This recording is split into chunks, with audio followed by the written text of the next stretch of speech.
Diz assim a palavra do nosso Deus. A palavra do Senhor veio a Jonas, filho de Amitai, com esta ordem. Vá depressa à grande cidade de Nínive e pregue contra ela, porque a sua maldade subiu até a minha presença. Até aqui, vamos orar nesse momento.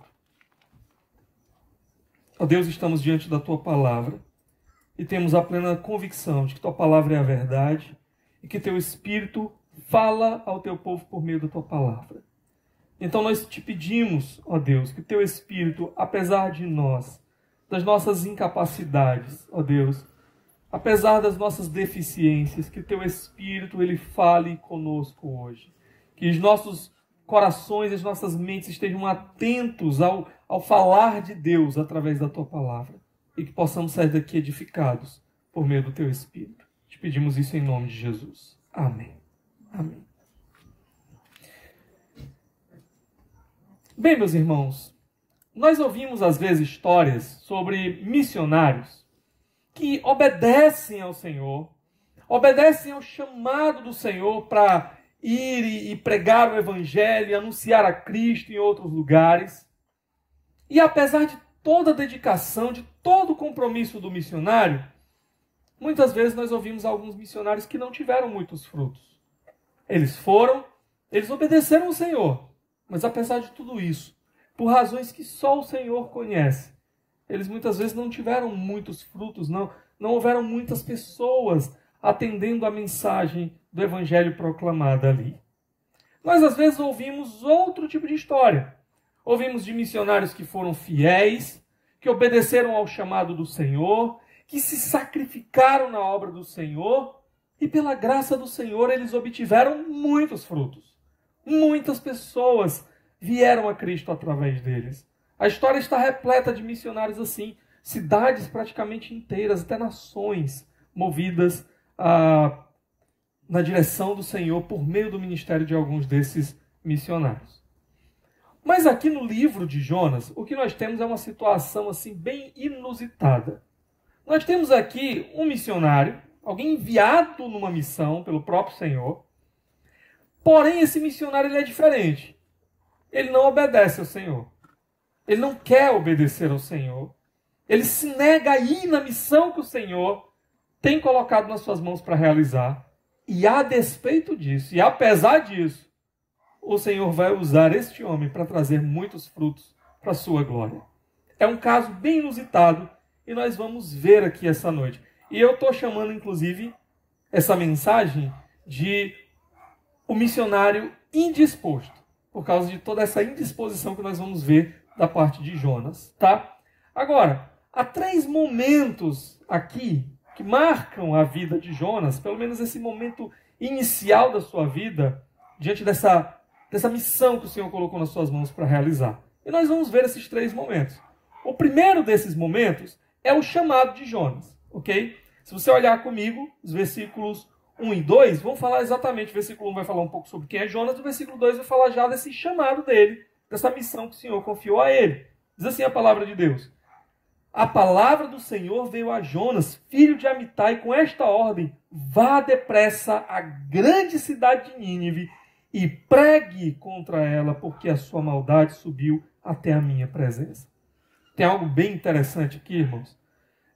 Nesse versículo primeiro, o texto hebraico, ele diz assim: Vairi devar Adonai Elioná venamitai lemor. Levanta-te. Por que eu estou dizendo isso para os irmãos? Porque quando eu fazia o seminário, na disciplina de hebraico, as nossas leituras elas eram no livro de Jonas, no livro do profeta Jonas. E aí eu tive que decorar esse versículo aqui em hebraico. E eu ficava pensando: Senhor, será que algum dia eu vou ter a chance de dizer isso, usar isso para alguma coisa? Pronto, chegou a minha vez. Eu não podia desperdiçar essa oportunidade. Acabou-se meu hebraico agora, né? Mas, enfim, vocês viram aí que pelo menos esse versículo eu sei, né? Mas o que nós sabemos sobre Jonas? Ok? O que nós sabemos? Primeiro, nós não sabemos muita coisa sobre ele. Nós não lemos assim muitos detalhes sobre como era a vida dele, a sua criação, sua infância. Nós não sabemos muita coisa. O que nós sabemos é que ele viveu nos tempos do rei Jeroboão II. Isso está lá no livro de 2 Reis, capítulo 14. Quando nós lemos lá, é esse mesmo profeta Jonas aqui, certo? É o Jonas, filho de Amitai, esse que aparece aqui. E lá ele aparece como um profeta. Ele vai profetizar, por exemplo, sobre um livramento que o Senhor vai trazer para Israel. E ele vai profetizar, inclusive, que o rei Jeroboão II, ele aumentaria os seus territórios. E tudo isso, de fato, acontece. Então nós temos aqui um profeta que já era conhecido como profeta. Ele e também é um dos profetas mais antigos que nós encontramos na palavra. O ministério de Jonas, ele acontece um pouco depois ali do ministério de Elias e Eliseu, dois profetas assim bem poderosos e feitos, né? E também ali próximo do ministério de Amós e de Oséias. Então, é um profeta realmente bem antigo na história de Israel. Mas ele tem uma peculiaridade. Os profetas levantados por Deus geralmente eram homens que tinham recebido uma mensagem do Senhor para falar ao povo de Israel. Eles geralmente tinham, às vezes, uma mensagem sobre outras nações, mas essa mensagem, até sobre outras nações, elas eram dadas para Israel. Aqui no livro do profeta Jonas, nós temos um profeta que recebe uma mensagem para outra nação que não é Israel, e ele é chamado a ir lá na outra nação, levar essa mensagem para outra nação. Então, é realmente um profeta diferente, um profeta missionário, um profeta que vai para fora do povo de Deus para anunciar uma mensagem do Senhor para uma outra nação. Ok? E aqui, Jonas já tinha essa experiência de ouvir a voz de Deus. Deus já havia dado a ele mensagens anteriores. Só que agora nós temos Jonas recebendo um novo chamado, esse chamado missionário para ir lá nessa nação estrangeira. E é muito interessante que Deus ele começa esse chamado, na minha versão diz assim, no verso 2, vá depressa, né? Vá depressa. Talvez alguém aqui tenha uma versão diferente da minha, que diga algo um pouquinho diferente. Na sua Bíblia, está um pouquinho diferente aqui da minha ou está igual? Levante-se. Hã? Levante-se. Levante-se. Levante-se. A palavrinha hebraica é essa mesma, aquela que eu decorei, né? Levante-se, ok? Por que isso é importante? Nós vamos já ver que o chamado de Deus aqui para Jonas, essa expressão dele se levantar, a ideia é, se disponha, vá lá cumprir a missão. Mas ela contrasta com a atitude de Jonas. Ao invés de ele se levantar e continuar caminhando na direção do alto, digamos assim, Jonas ele vai começar a descer. Daqui a pouquinho eu vou tocar mais sobre isso, mas já vai guardando aí essa ideia, tá? É muito interessante que no livro de Jonas aqui, sempre que uma atitude ela corresponde a Deus, e ela está de acordo com a vontade de Deus, é sempre uma atitude assim voltada para algo elevado, levantar-se, se dispor, ok? Mas continuando aqui, para onde é que ele tem que ir? Vá depressa à grande cidade de Nínive. Outra coisa interessante, o autor aqui do livro, ele vai usar essa expressão grande, sempre que ele quer destacar um obstáculo, uma dificuldade. Ele vai usar essa expressão aqui, grande, ok? Então, ele vai falar, por exemplo, né, do grande peixe, vai ser um desafio grande, um obstáculo grande aqui, algo desafiador para Jonas. Ele vai falar da grande cidade, ele vai falar do grande vento, ele vai falar da grande tempestade, todos desafios. Ele está marcando esses desafios aqui para nós. Agora, essa cidade de Nínive, ela vai ser algo desafiador para Jonas. Por quê? A cidade de Nínive aqui, ela ainda não era assim uma grande cidade em termos numéricos, populacionais, territoriais, mas ela é um grande desafio para Jonas. Nínive, em algum momento da sua história, vai se tornar a capital da Assíria, certo? E vai se tornar ali um grande império de fato. Uma grande potência mundial nos seus dias. Mas aqui, nesse momento, ela era provavelmente uma das principais representantes da Síria, mas ainda não tinha todo esse status. Mas Nínive é uma cidade marcada por violência. Os ninivitas, sempre que eles vão aparecer nas Escrituras, eles têm essa marca, vai ficar conhecido até como uma cidade de sangue. Ok? Era um povo violento, Um povo cruel com seus inimigos. Sabe aquela história, né? Prendem dois, né? Mata um num dia e guarda o outro para matar no outro, né? Os ninivitas, né? Os ninivitas. Um povo cruel, difícil, e que provavelmente havia trazido duras penas para o povo de Israel. Isso vai ser importante para nós. Mas deixa eu só destacar logo algo aqui para os irmãos. Jonas, ele tem uma missão difícil. Imagina você, se Deus chega para você e ele te dá a seguinte missão. Olha, eu quero que você se levante, se dispõe aí, vá lá no centro da facção criminosa. Toda cidade hoje tem uma, né? Então você vai lá.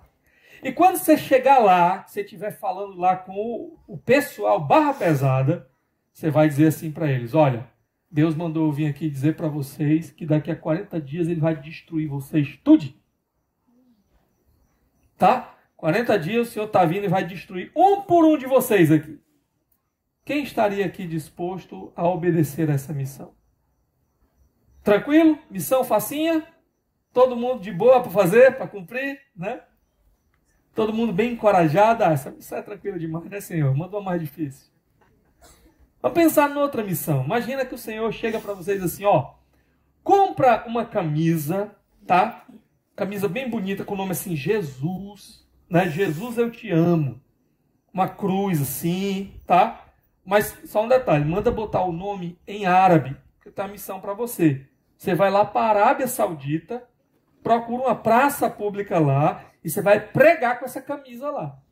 Tá certo? E aí, tudo tranquilo também para cumprir essa missão? Todo mundo de boa? A missão de Jonas não era muito diferente dessa. Vai lá pregar para os ninivitas, esse povo sanguinário, e diz lá que daqui a 40 dias eu estou vindo destruir tudo. Não é isso?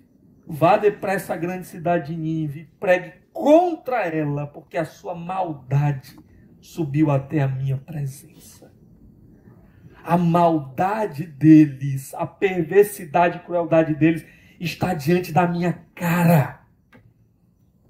O profeta Abacuque vai dizer que Deus ele é tão puro de olhos que ele não pode contemplar o mal. Você imagina então toda essa perversidade diante do ser de Deus puro, santo e perfeito. Então vai lá, Jonas, você vai ser meu porta-voz, você vai dizer isso para esse povo. Essa é a missão, ok? Com isso a gente já aprende uma coisa. Deus às vezes pode nos dar missões difíceis. Nem tudo que o Senhor vai nos mandar realizar vai ser fácil. Nem tudo vai chegar para nós com todas as garantias que a gente deseja.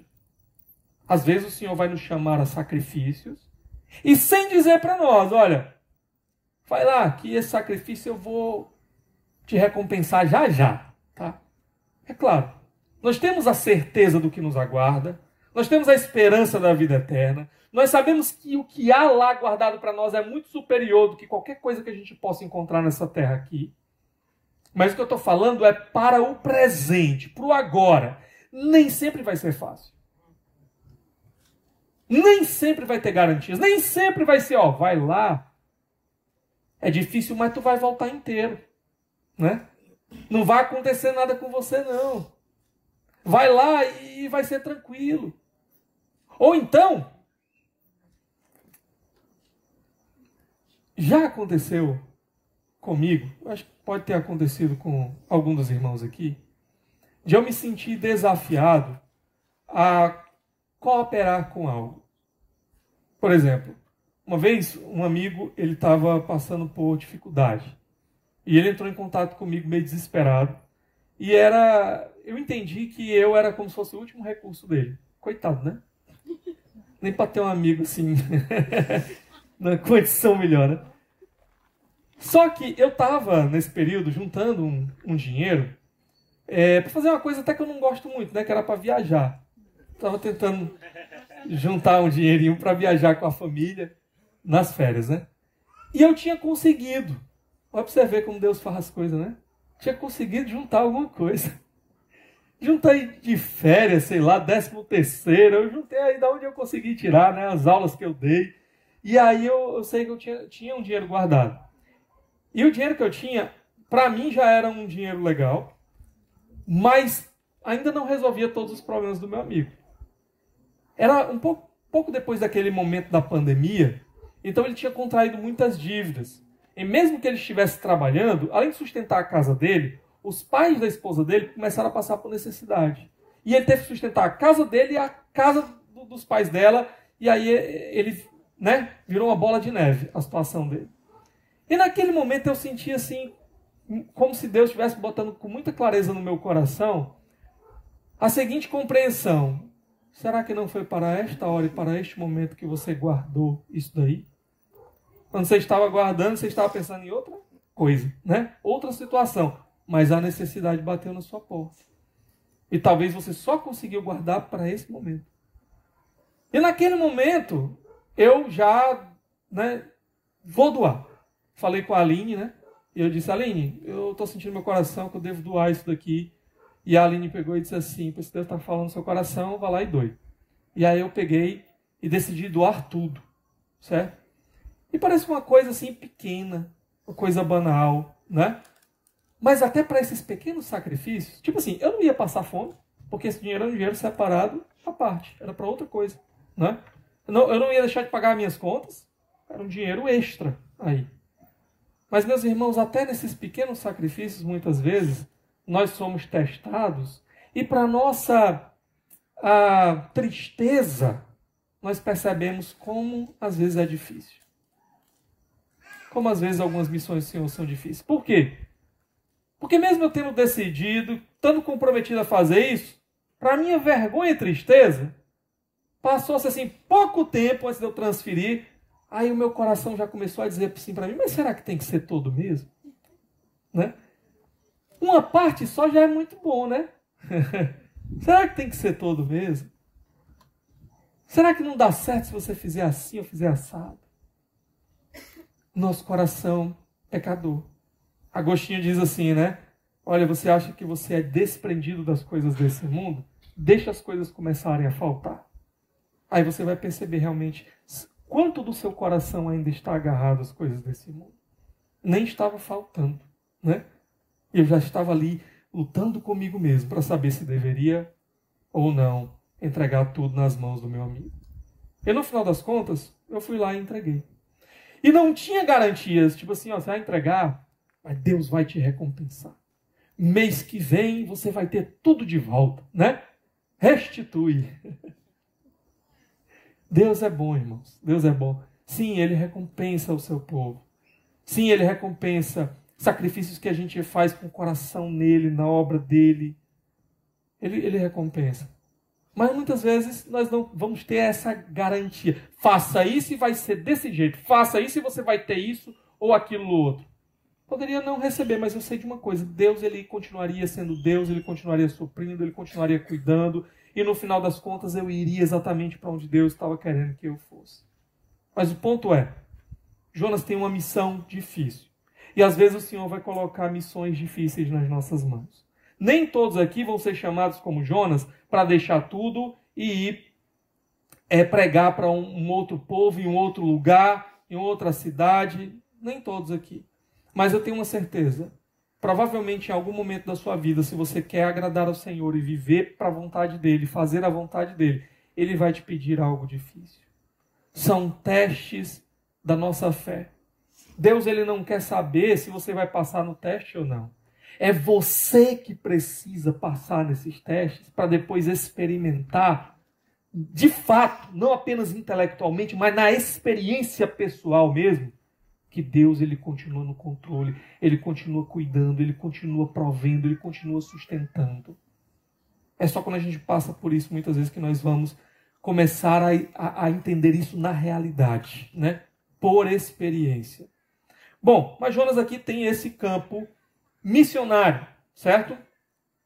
E Jonas, ele vai se demonstrar, como você já sabe, indisposto a ir para esse campo missionário. E parece que o problema de Jonas não é que ele estava com medo, certo?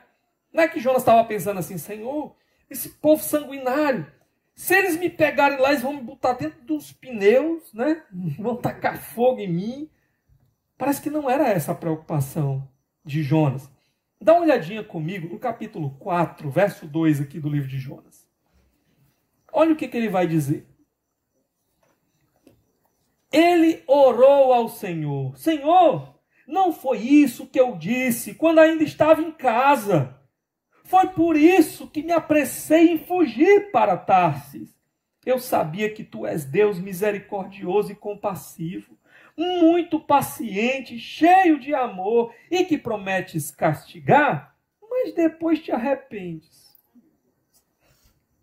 Em outras palavras, o que estava impedindo Jonas de ir para Nínive era esse ressentimento que ele tinha contra os ninivitas. Não é que ele estava com medo de morrer. Era muito o contrário disso. É que ele estava pensando assim: eu sei que tu é tão misericordioso, tão bondoso, que o Senhor está mandando eu ir lá pregar para eles, dizendo que o Senhor vai destruir eles. Mas eu tenho certeza que se esse povo ruim se dobrar diante do Senhor e clamar, o Senhor vai ter misericórdia e vai salvar. E eu não quero que esse povo seja salvo. Esse povo é ruim demais, é perverso demais. Eu quero é que eles sejam destruídos. Então eu não vou. E aí já começa uma outra lição importante para nós, né? Às vezes tem pessoas que a gente fica olhando assim e a gente parece que não tem muito interesse que essas pessoas sejam salvas, não. Grandes criminosos, por exemplo. Senhor, eu sei que o Senhor tem poder para salvar qualquer um e quem o Senhor quiser. Mas aquele ali eu acho que não dá para o Senhor salvar, não. E muitas vezes não é que a gente não acha que Deus pode ou não pode salvar. Às vezes é que a gente não quer mesmo, né? Acabou de morrer, por exemplo, o Guilherme de Pádua, né? Que cometeu aquele crime tão terrível e brutal que foi manchete em todos os lugares. E até onde eu ouvi falar, ele na prisão, parece que se converteu, cumpriu pena lá durante algum tempo e depois que saiu de lá, ele se converteu, foi para uma igreja e passou a desenvolver naquela igreja. Na igreja lá, eles ordenam todo mundo para ser pastor praticamente, né? Mas lá ele começou a desenvolver um projeto evangelístico entre os presos. E morreu fazendo isso, né? Eu não acompanhei ele de perto. Não sei qual era a realidade de fato da fé dele, se era sincera, se não era, como era a vida dele. Eu não sei absolutamente nada. Se a conversão era genuína ou se não era. Se ele está com o Senhor agora ou se não está. Eu não sei. Mas uma coisa que eu sei é que mesmo aquele homem, com aquele crime tão brutal, poderia sim ser um objeto da graça de Deus e ser absolutamente transformado por Deus e usado por Deus agora como um filho nas suas mãos, um instrumento nas suas mãos. Mas quando ele morreu tinha muita gente dizendo, né? Foi tarde. E a grande questão é, será que nós cremos nisso ou não? Que Deus pode transformar qualquer um? Que Deus pode alcançar qualquer um? Será que nós queremos que Deus alcance alguns indivíduos aí que às vezes a gente olha assim? Será que a gente quer? Se essas pessoas viessem para a nossa igreja, como é que seria a nossa atitude? Será que seria como a de Jonas? Né? Esse daí não, Senhor. Salva outros. Tem tanta gente na cidade. Né? Esse daí não. Bom, o fato é que nós temos aqui o chamado, primeiro momento, o chamado de Jonas, tá?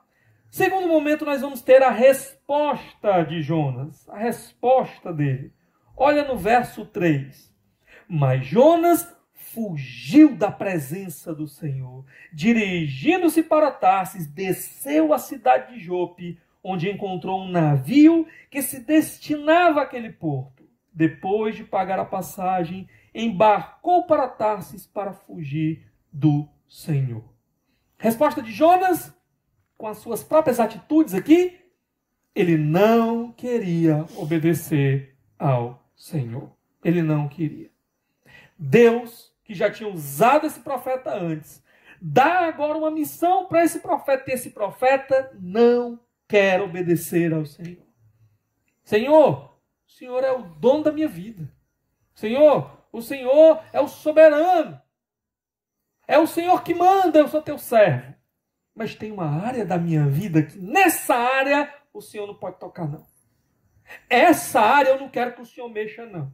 O O senhor pode mandar eu fazer qualquer coisa, mas isso aqui não. Se o senhor me mandar eu deixar isso, eu não quero deixar. Se o senhor me mandar eu mudar isso, eu não quero mudar. Se o senhor mandar eu perder isso, eu não quero perder. Nessa área eu sou o Senhor. Nessa área eu sou o soberano, nessa área o Senhor não deve tocar. Aqueles pecados de estimação, aquelas coisas na nossa vida com as quais a gente já está acostumado há muito tempo. Um dia desses, o Elton pregou aqui e falou sobre vários tipos de crente, né? Ele não falou do crente Gabriela, falou?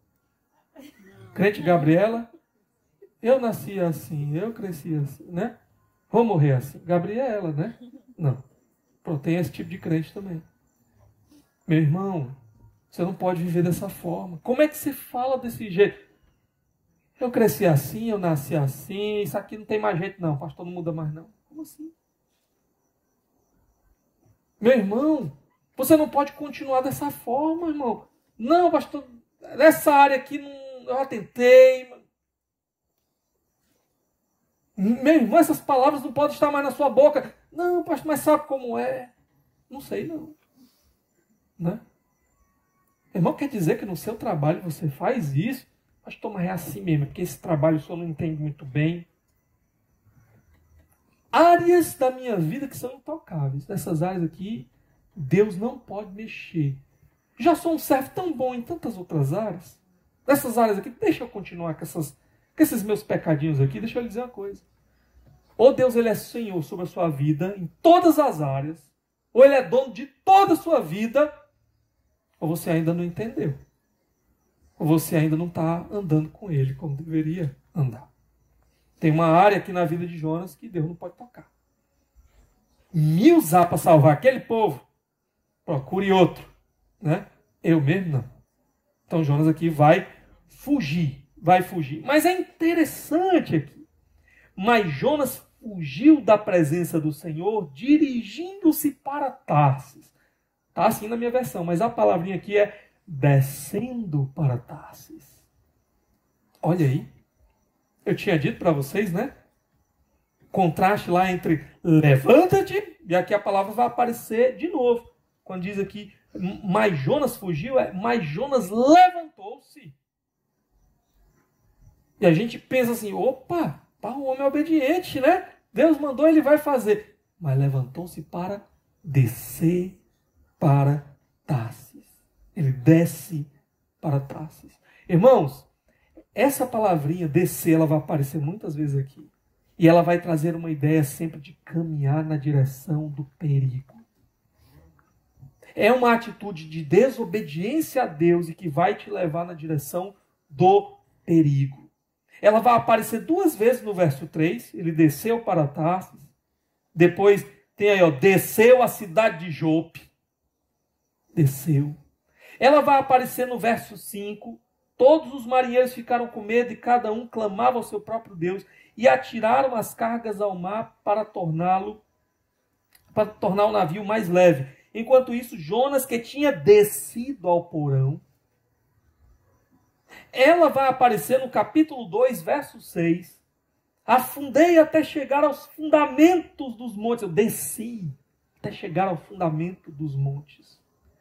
Toda a ideia aqui, irmãos, é que o pecado, por conta do pecado, Jonas, ele vai descendo, descendo, descendo até chegar às portas da morte. Essa é a ideia aqui. As consequências de fugir da vontade de Deus, de desobedecer a Deus, de dar as costas para o que Deus está falando para você, de não querer ouvir, é caminhar cada vez mais na direção da destruição, da ruína e da morte. O salário do pecado é a morte. Cada passo que você dá na direção da desobediência, do pecado, você está dando um passo a mais na direção da sua sepultura. Sepultura primeiro espiritual, sua morte espiritual, você vai dando um passo cada vez mais na direção da frieza, da apatia. E antes você parecia que corria tão bem, que tinha tanto prazer no Senhor, que você tinha interesse na palavra de Deus, de estar com o povo de Deus e de repente agora você está numa situação meio insensível, negligente, você já deixa as coisas de lado, você já não presta tanta atenção, você vai empurrando com a barriga. Mas essa morte espiritual, ela vai te levar até o final, uma morte terrível e eterna. Jonas está aqui descendo. E Jonas está descendo na direção oposta à face de Deus. Os pecados chegaram diante da cara de Deus, mas Jonas aqui fugiu da presença do Senhor. Ele tentou correr para longe das vistas de Deus. Ele está indo para qualquer outro lugar, menos para onde Deus está. A presença. Para o lugar mais precioso. Jonas está correndo na direção oposta.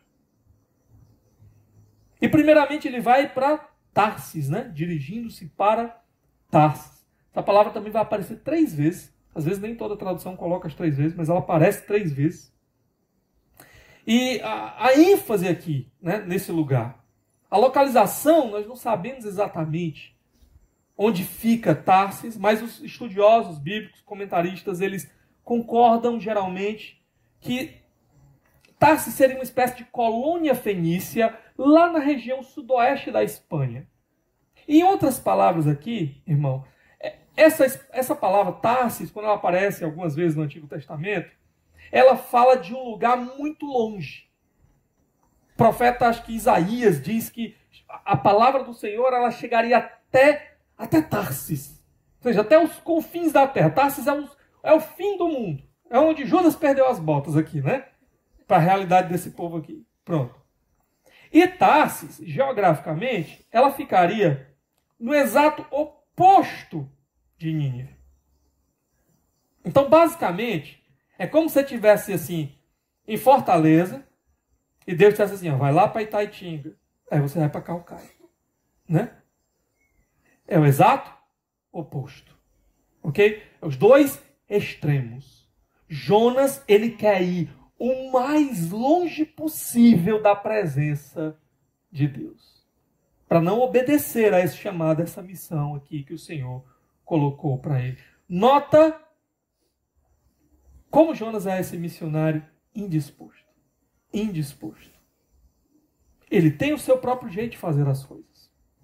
E agora o jeito dele e o do Senhor entraram em conflito. O que eu faço? Obedeço ao Senhor? Não. Continuo fazendo as coisas do meu próprio jeito.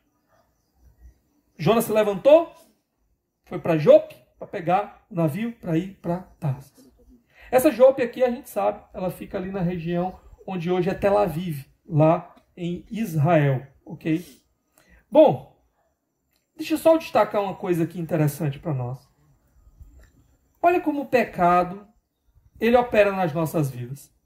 Eu já disse isso várias vezes para vocês, né? O pecado, ele nos emburrece. O pecado, ele coloca diante de nós alternativas que se a gente estivesse pensando com clareza, se a gente estivesse andando com Deus mesmo, e os nossos olhos espirituais estivessem abertos, a gente olhar para aquilo e a gente ia dizer assim, é doido que eu vou para esse negócio aí? É doido que eu vou fazer isso daí? Eu sei que isso aí só vai desgraçar a minha vida. Vou nada, quero nada. Mas quando o pecado está operando no nosso coração, a gente fica meio bobo, assim, meio tonto, né? Não, mas isso aí eu acho que isso aí vai ser bom. Eu acho que isso aí vai dar certo. Eu conheço uns 10 que foram por esse caminho e se desgraçaram, mas comigo vai ser diferente. O pecado, ele emburrece a gente. Olha como ele emburrece Jonas. Um profeta. Jonas está querendo fugir da presença do Senhor. E será que Jonas não sabia que Deus era onipresente, não? Se a gente fosse ver aqui o capítulo 2, a oração de Jonas, você vai ver que ela está entremeada de várias passagens do Antigo Testamento, especialmente Salmos. Ok? Jonas conhecia os Salmos. O que diz, por exemplo, o Salmo 139, versos 7 e 8? Deixa eu ler para vocês, né?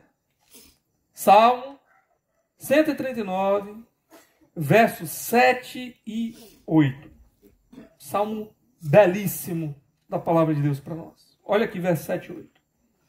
Para onde poderia eu escapar do teu espírito? Para onde poderia fugir da tua presença? Se eu subir aos céus, lá estás. Se eu fizer a minha cama na sepultura, também lá estás. Verso 9. Se eu subir com as asas da alvorada e morar na extremidade do mar, mesmo ali a tua mão direita me guiará e me susterá. Mesmo que eu diga às trevas, que as trevas me encobrirão, e que a luz se tornará noite ao meu redor, verei que nem as trevas são escuras para ti. A noite brilhará como o dia, pois para ti as trevas são luz. O que o salmista estava dizendo aqui? Não dá para fugir da presença de Deus. Há um sentido. Você pode fugir da presença abençoadora de Deus. Deus, ele está em todos os lugares, mas ele não está se manifestando da mesma forma em todos os lugares, não. A gente estava ali, por exemplo, no acampamento de casais, e no final o João Carlos deu um testemunho lá, falando de como naquele momento ali, o Senhor se manifestou a ele de uma maneira especial. Quebrantou o coração dele, fez ele enxergar coisas que muitos de nós não estávamos enxergando nem pensando. Eu tenho certeza que talvez, certeza não, né? Talvez. Podia ser que algum de nós ali estivesse disperso. Estou ali no meio de todo mundo. Presente, fisicamente presente. Mas minha cabeça estava voando e eu não experimentei nada. Deus não estava lá? Estava. Ele estava presente lá.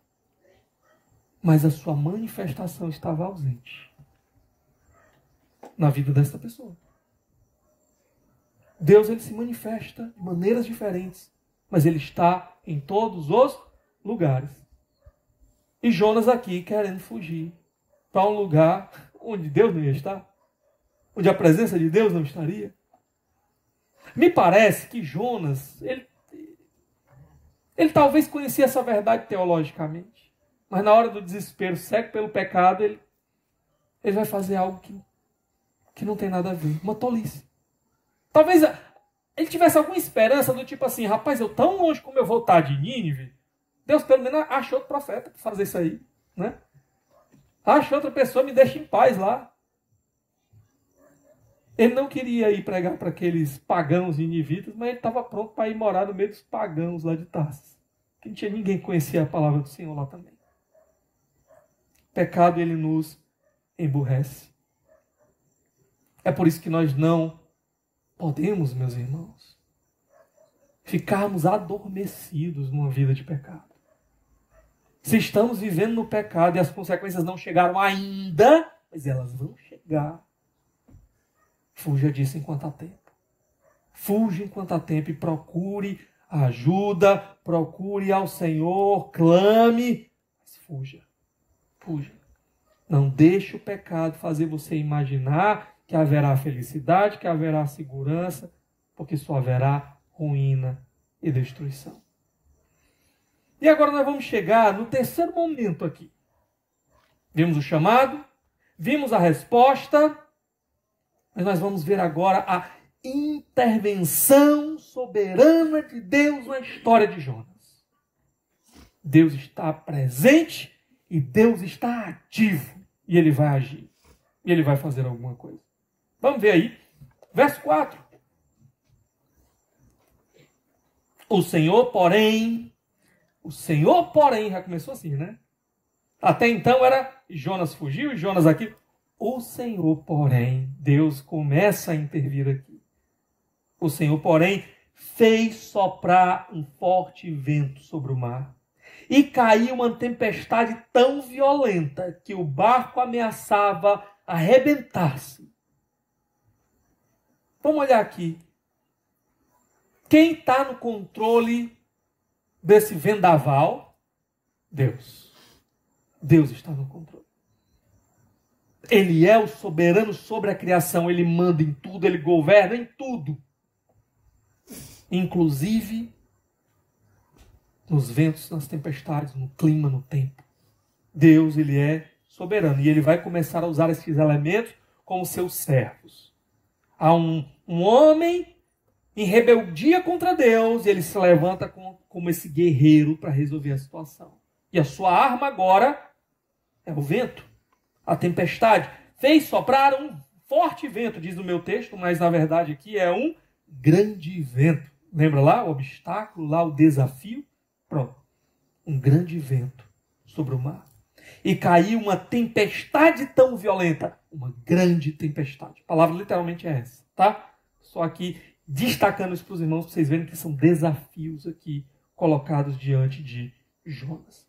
E é interessante que a expressão aqui, e Deus fez soprar, literalmente Deus lançou. É como se tivesse pega aquele vento e ele jogado assim, vai. É a mesma palavra que vai aparecer no verso 5, quando diz assim, ó, todos os marinheiros ficaram com medo e cada um clamava o seu próprio Deus e atiraram as cargas ao mar para tornar o navio mais leve. Eles pegavam as cargas e jogavam no mar, a mesma palavra. Deus pegou aquele vento e ele jogou assim nas fuças de Jonas. Né? O que acontece aqui? A grande desespero diante dessa situação. Verso 5, todos os marinheiros ficaram com medo. Irmãos, esses homens aqui que estão fazendo essa travessia, desde Jope até Tarsis, sabe, não é gente que entrou no navio agora, não. Aqui são marinheiros experientes. Aqui são homens que já enfrentaram muitas circunstâncias no mar. Homens que já enfrentaram assim, coisas que só da gente ouvir falar, a gente já ia ficar desesperado. Pronto. São esses homens aqui. Eu não sei se vocês já viram vídeos, eu já vi esses vídeos no YouTube ou algum rios da vida aí, né? Daqueles navios assim em alto mar, meio da tempestade, ondas gigantes, assim, o navio, pá, né? E a gente fica olhando assim, rapaz, e a água entrando assim, né? No convés do navio. Vocês já repararam que tem alguns que tem uns camaradas por lá que continuam trabalhando, fazendo as coisas, né? Fosse a gente tava como? Vala, meu Deus, né? Manda passar isso daí. Vai na frente. O que eu quero dizer para você? Se você vê, você está numa situação, um barco. Você vê ali um marinheiro experiente, que ele acaba queimado do sol, né? Experiente no navio. E o cara está se tremendo de medo, sabe de uma coisa. A situação é crítica. A situação é crítica.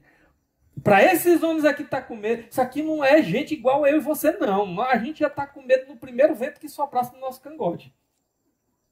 Agora, esses homens estando com medo, aí o negócio realmente é complicado, né? A situação realmente aqui é de calamidade. Calamidade. Mas o que acontecia com Jonas? Ainda no verso 5, enquanto isso, Jonas, que tinha descido ao porão, mais uma vez desceu, né?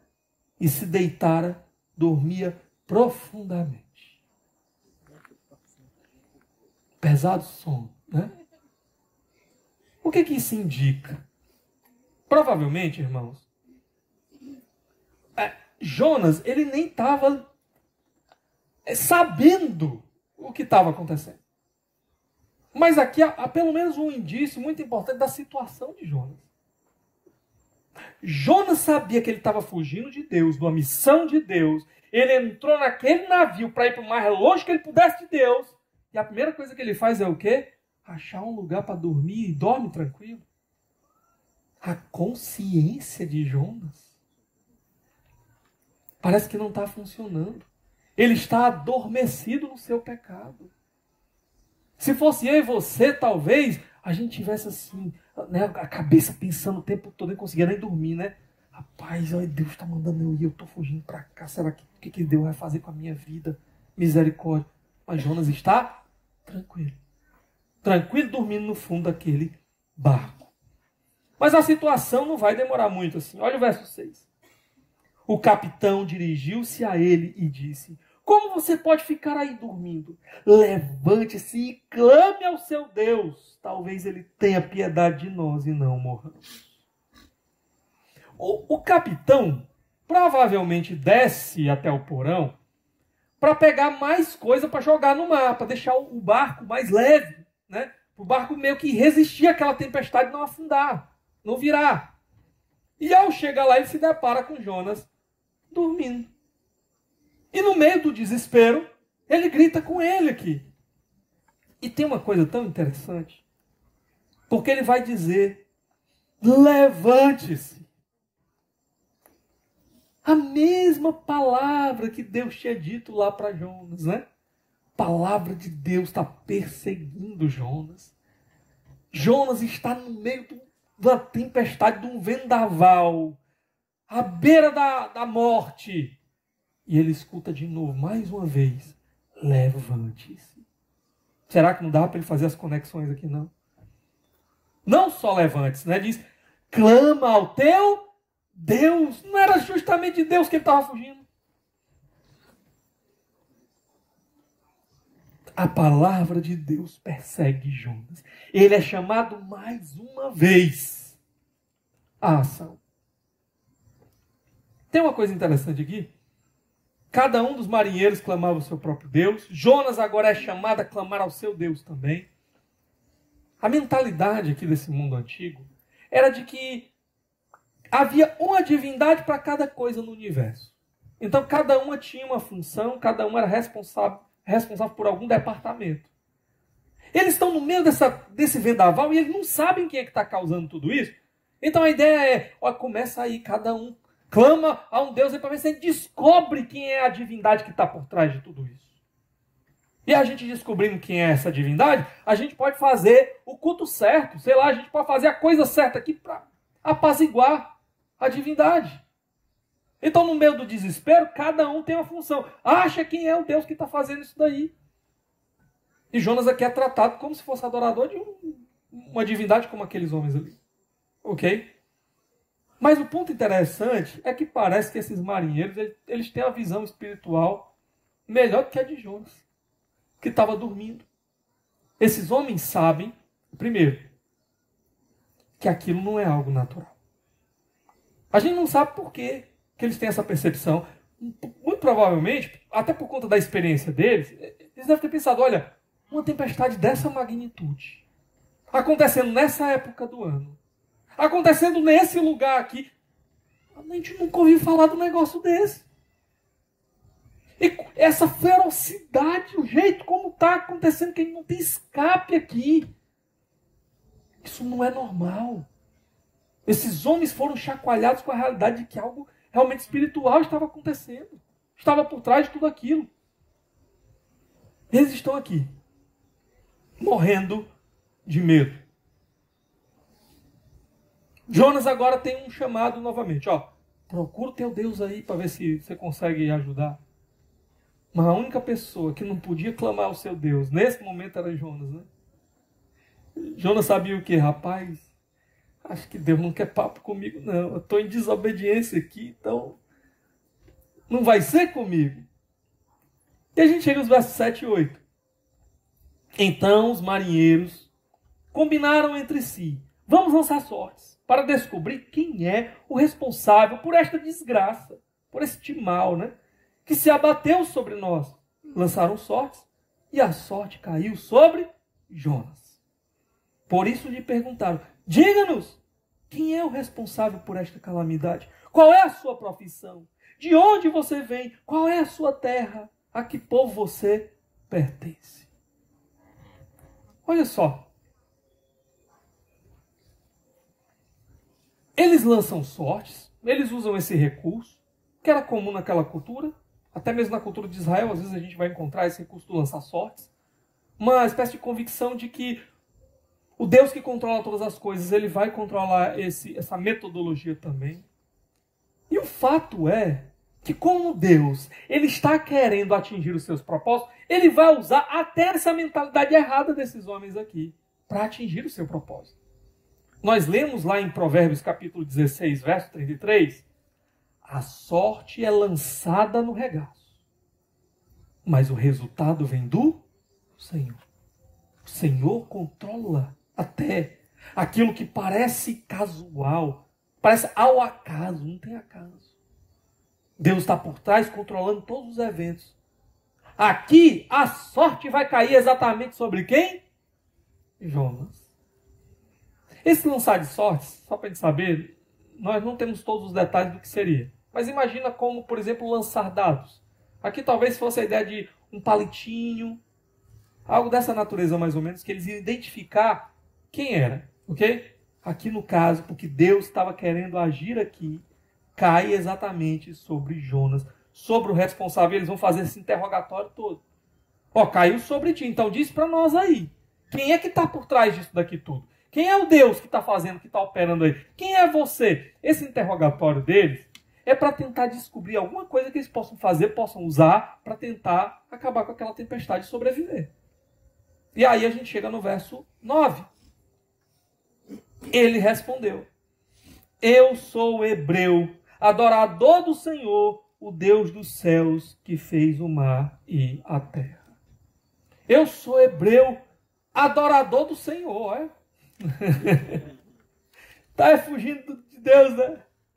Mas ele está identificando aqui quem é o Deus dele, né? Eu sou hebreu, adorador do Senhor, o Deus dos céus, que fez o mar e a terra. Deu ruim agora, porque Jonas está falando, olha, não é uma divindade local que faz isso, é o Criador soberano sobre os céus e a terra, o Deus incomparável. Não há outro Deus diante dele, o Criador do universo. Ele está no controle de tudo. E agora? Olha aí o verso 10. Então os homens ficaram apavorados, ainda mais, né? Já estava. E perguntaram: o que foi que você fez? Pois sabiam que Jonas estava fugindo do Senhor, porque ele já lhes tinha dito. Essa resposta de Jonas é um resumo. Ele provavelmente falou mais, né? Aqui o texto deixa claro isso para nós. Então eles tomaram consciência do que estava acontecendo. Rapaz, tem um profeta aqui. E Deus tinha mandado e ele está fugindo de Deus. Então a gente já descobriu o que está acontecendo com a gente. Deus está irado. E Deus está agindo aqui ao nosso redor. A desobediência de Jonas deixa esses homens ainda mais atormentados do que estavam antes. Eles sabem da seriedade. Mais uma vez, esse povo pagão aqui, com uma visão espiritual melhor do que a de Jonas. Eles conseguem perceber a natureza do absurdo. A pergunta que eles fazem para Jonas, inclusive, é a mesma pergunta que Deus fez lá para Eva, né? O que foi que você fez depois do pecado? Bom, a gente chega então no verso 11. Visto que o mar estava cada vez mais agitado, eles lhe perguntaram: o que devemos fazer com você para que o mar se acalme? Eles então aqui querem agora resolver esse problema. E Jonas sabe a resposta. Ou pelo menos deveria saber. Há pelo menos duas possibilidades de resposta aqui. Uma, Jonas poderia se arrepender dos seus pecados e clamar pela misericórdia de Deus. Nós já vimos aqui no capítulo 4 que Jonas sabe que Deus é misericordioso, é bondoso, é amoroso. Jonas podia clamar para que esse Deus, então, mudasse a circunstância, mudasse a situação. Mas a outra possibilidade era aceitar a punição pelo pecado, que é a morte. Ele sabe aqui o quê? O seu pecado merece ser punido. O salário do pecado é a morte. Como é que a gente vai resolver esse problema? Se eu morrer. E qual vai ser a resposta de Jonas? Verso 12. Respondeu ele: peguem-me e joguem-me ao mar, e ele se acalmará, pois eu sei que é por minha causa que esta violenta tempestade caiu sobre vocês. Alguns entendem aqui que Jonas, talvez, estivesse numa atitude de se sacrificar pelo bem desse povo. Para que esse povo não morra, eu vou aceitar aqui sacrificar a minha própria vida. Outros acham que Jonas continua aqui tentando fugir da sua missão. Ele não quer pregar de jeito nenhum para esse povo. Ele prefere morrer do que pregar para esse povo. Será que tem base para isso? Vamos olhar o capítulo 4 de novo, verso 3. Agora, Senhor, tira a minha vida, eu imploro, porque para mim é melhor morrer do que viver. Quando ele viu aquele povo sendo alcançado por Deus, o que Jonas disse? Primeiro ele tinha dito, né? Por isso que eu não queria vir, porque eu sabia que o Senhor ia fazer alguma coisa e ia ter misericórdia desse povo.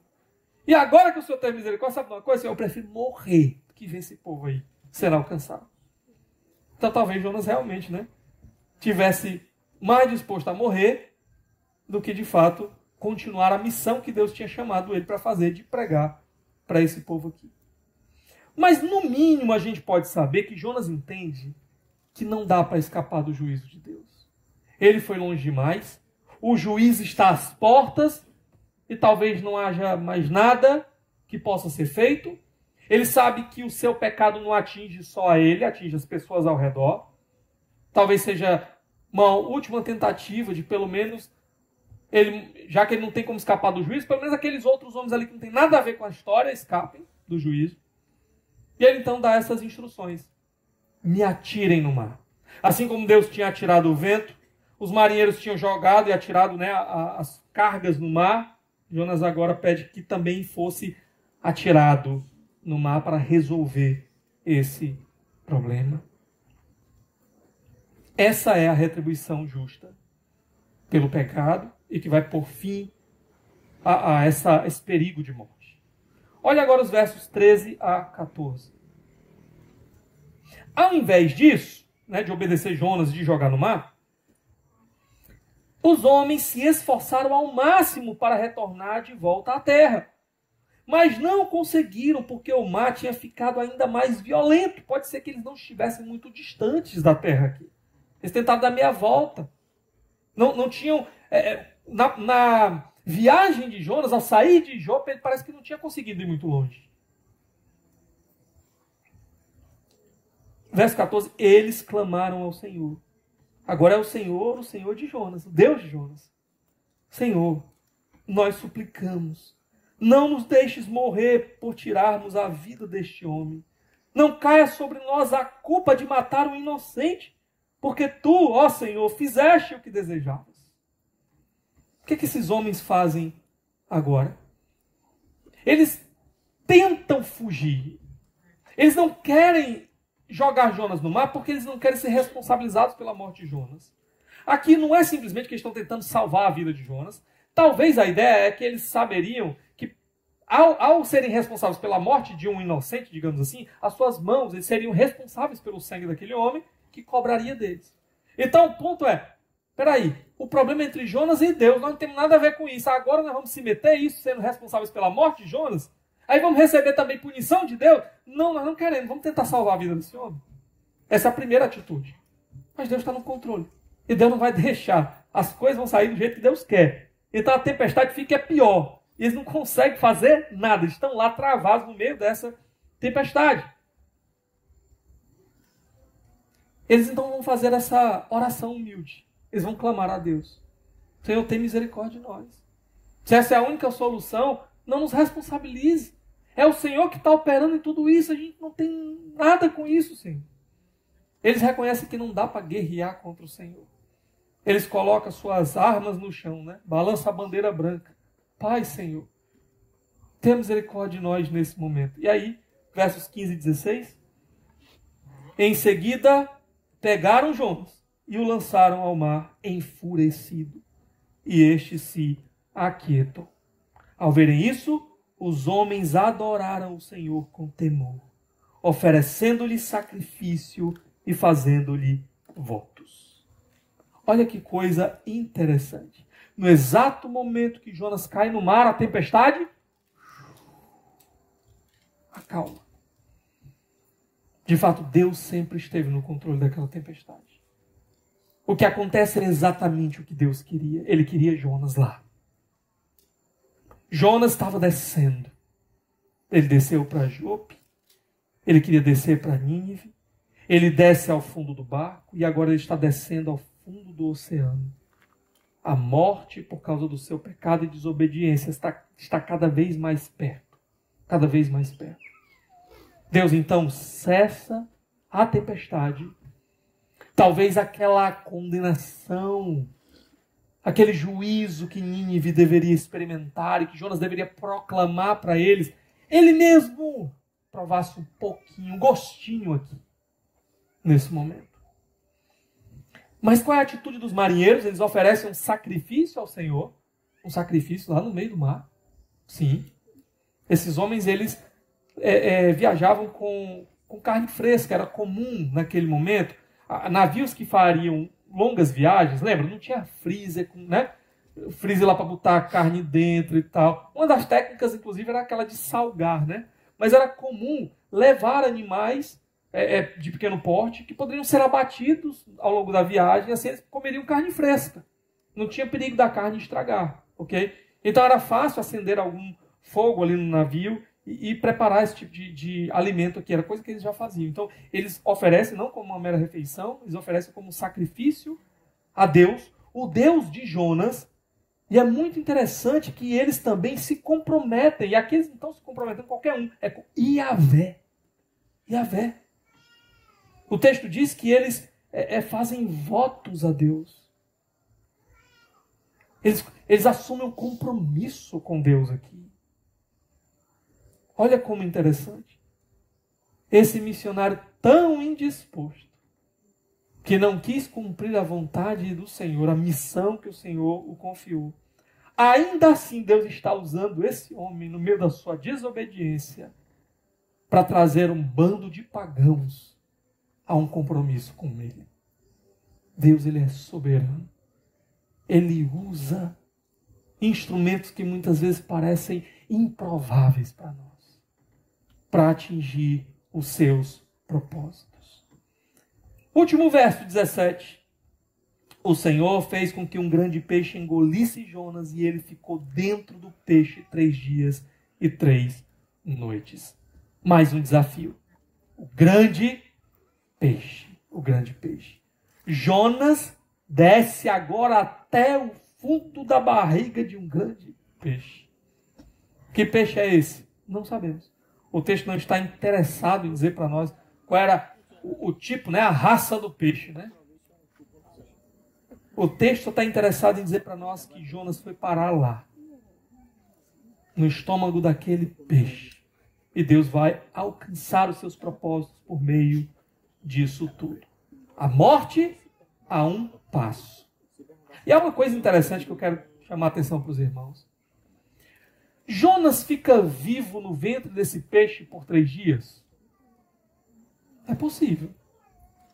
Ora, se Deus ele opera milagres do tipo de fazer alguém caminhar sobre as águas, se Deus opera milagres do tipo de trazer alguém que estava morto de volta à vida, se Deus opera milagres do tipo de pegar uma pessoa que estava toda leprosa e fazer a pele dessa pessoa como a de um bebê, se Deus opera milagres tão incríveis como esse, não seria difícil para ele manter Jonas vivo na barriga desconfortável daquele peixe durante esses 3 dias e 3 noites, para que ele cumprisse a sua missão no final. Mas há uma outra possibilidade também. Jonas ele fica vivo rapidamente ali no ventre daquele peixe. Mas logo ele morre. Ele passa 3 dias e 3 noites morto no ventre daquele peixe. E é ressuscitado no final para fazer a obra do Senhor. Há um momento no ministério de Jesus em que as pessoas pedem sinais. E ele diz, vocês não vão receber sinais, a não ser o sinal de Jonas, que ficou 3 dias e 3 noites no ventre do peixe. E a gente sabe que Jesus estava apontando ali para o quê? A sua morte.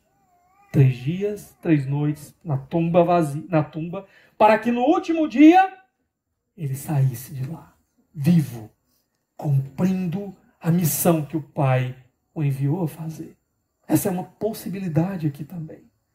O fato é que nós temos alguém maior do que Jonas, que enfrentou o escuro mais escuro, que encarou o peso mais pesado, o juízo mais severo, mais diferente de Jonas, por pecados que não eram dele, por pecados meus e seus. Mas aquela tumba escura e aquele juízo terrível não estão mais sobre ele. Ele se levantou de lá por amor a mim, pecador. Ele enfrentou o inferno por mim, pecador. Ele tomou o castigo que era meu, não merecendo absolutamente nada, simplesmente porque ele me amou e ele quis me chamar para uma vida com ele. E me dá vida eterna. O que a gente aprende diante de tudo isso aqui? 3 lições rápidas. Primeira, esteja atento ao perigo da desobediência. Esteja atento ao perigo do pecado. O pecado quer te arrastar para a morte e destruição completa. Ele quer te fazer descer ao mais profundo de uma cova terrível e eterna sem Deus. Então, corra para longe do pecado. Segunda coisa, Deus pode usar até um missionário indisposto como Jonas para fazer a sua obra. É por isso que eu sei que Deus pode usar até um miserável pecador como eu e você para fazer a sua obra aqui nesse lugar, aqui nessa cidade, lá no seu trabalho, entre o seu ambiente de convívio. Deus pode usar homens fracos, homens incapazes, mulheres improváveis. Deus pode usar. Ele pode usar até sem a nossa permissão, como foi no caso de Jonas aqui. Mas Deus, ele quer nos usar como instrumentos nas suas mãos, como cooperadores. Ele quer que nós estejamos envolvidos de coração nisso. Ele quer chamar você a se comprometer com a missão que ele tem para esse mundo. E sabe, se Deus pode usar Jonas, o que Deus não pode fazer através de homens e mulheres comprometidos com ele? Houve um homem, um grande evangelista dos seus dias, que ele disse o seguinte: esse mundo jamais viu o que Deus pode fazer com alguém que está totalmente comprometido com ele, e eu quero me esforçar para ser esse homem que vai estar nas mãos do Senhor e por meio de quem ele vai fazer grandes coisas que esse mundo jamais viu. Esse homem, essa mulher pode ser eu e você. Basta com que nós corramos para ele e clamemos: Deus, me usa. Eu não sei como é que o Senhor pode usar alguém como eu, mas eu sei que o Senhor pode. Então me usa. Me usa. Por fim, se Deus pode governar até sobre tempestades tão terríveis como essas aqui na vida de Jonas, eu sei de uma coisa: você pode confiar nesse Deus. Você pode confiar nesse Deus completamente. Não há circunstância tão terrível, tão improvável, tão ameaçadora, que Deus não possa vir com suas mãos e fazer com que ela acalme. Confia nesse Deus. Descansa nesse Deus. Porque tudo está nas mãos dele. Nas mãos dele. Essa é a convicção que moveu todos os grandes homens de Deus ao longo da história. Eu já disse para vocês aqui sobre um missionário chamado John Patton. Um homem que foi pregar para canibais. Canibais. Um dia ele passou uma noite inteira na copa das árvores, escondido, enquanto os canibais passavam correndo com tochas lá embaixo procurando por ele, sem o encontrar. Sabe qual era a convicção desse homem? Enquanto Deus me quiser vivo, eu estarei vivo. Porque ninguém pode frustrar os planos e os propósitos de Deus. Que nós possamos confiar nesse Deus e nos colocar em suas mãos. Vamos orar nesse momento?